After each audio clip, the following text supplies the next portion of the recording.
Bonjour, je suis Swazik Sarrazin. Je dirige aujourd'hui le cabinet VoxNégo, spécialiste en dialogue social et en négociation.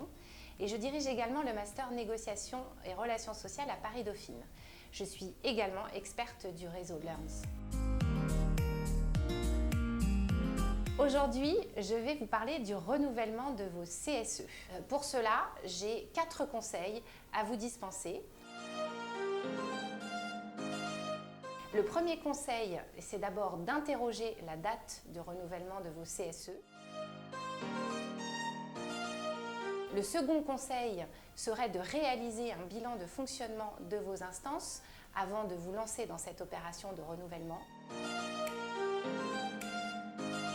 Le troisième conseil est d'envisager ce renouvellement comme un véritable projet stratégique social. Le dernier conseil, c'est communiquer. Premier conseil, donc, interrogez la date de renouvellement de vos mandats.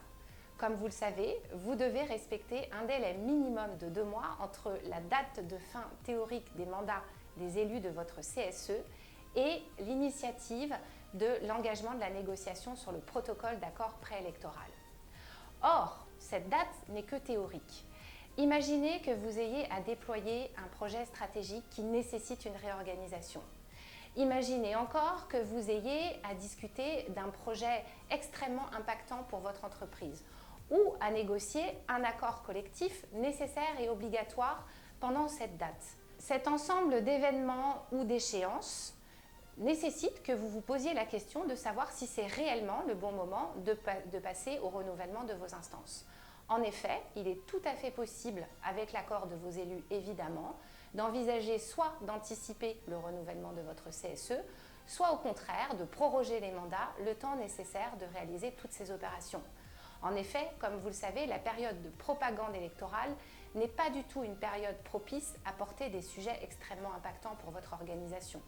L'ensemble des organisations syndicales sont portées vers un seul et unique but, acquérir un maximum de postes au sein des CSE et donc n'ont pas du tout envie de négocier ou d'échanger sur des projets structurants. Faites le bilan de fonctionnement de vos instances. En effet, il est indispensable de tirer l'ensemble des enseignements nécessaires et d'éviter de reproduire les erreurs qui ont été commises à l'occasion de la première mandature. Et pour cela, évidemment, on peut réaliser un bilan, partager, c'est mieux, avec vos élus sur le fonctionnement de votre instance. Vous allez regarder l'ensemble des indicateurs quantitatifs qui sont à votre disposition. Vous allez notamment regarder le nombre de réunions effectuées, le nombre de réunions exceptionnelles effectuées, le nombre de points inscrits à l'ordre du jour ou encore le nombre d'heures utilisées à la préparation et au déroulé de ces différentes réunions. Et n'oubliez pas d'interroger également l'ensemble des indicateurs qualitatifs. Pour cela, vous pouvez interroger les élus, qu'ils soient titulaires ou suppléants, mais également l'ensemble de la communauté des managers ou encore les salariés sur ce qu'ils ont compris des actions concrètes du CSE. Cela offre 3 avantages. Le premier avantage, c'est de décloisonner ce dialogue social. Le dialogue social, c'est en effet l'affaire de tous et non pas simplement d'une poignée de spécialistes RH ou représentants syndicaux.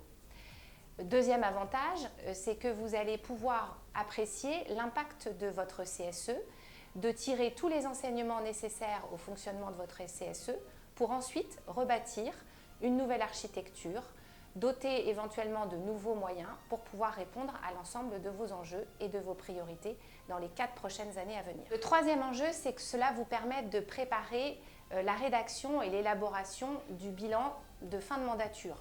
C'est un document qui est obligatoire et qui doit être remis à la fin de la mandature, évidemment, aux nouveaux élus. Troisième conseil, pensez le renouvellement de vos instances comme un véritable projet social stratégique, a fortiori lorsque vous avez plusieurs CSE dans votre organisation. Ne vous contentez pas de bâtir le fameux rétroplanning, voyez plus grand. Les élections professionnelles ont pour objectif de permettre à la représentation collective de fonctionner et d'élire par conséquent l'ensemble des représentants du personnel qui siégeront au sein du CSE pendant 4 ans.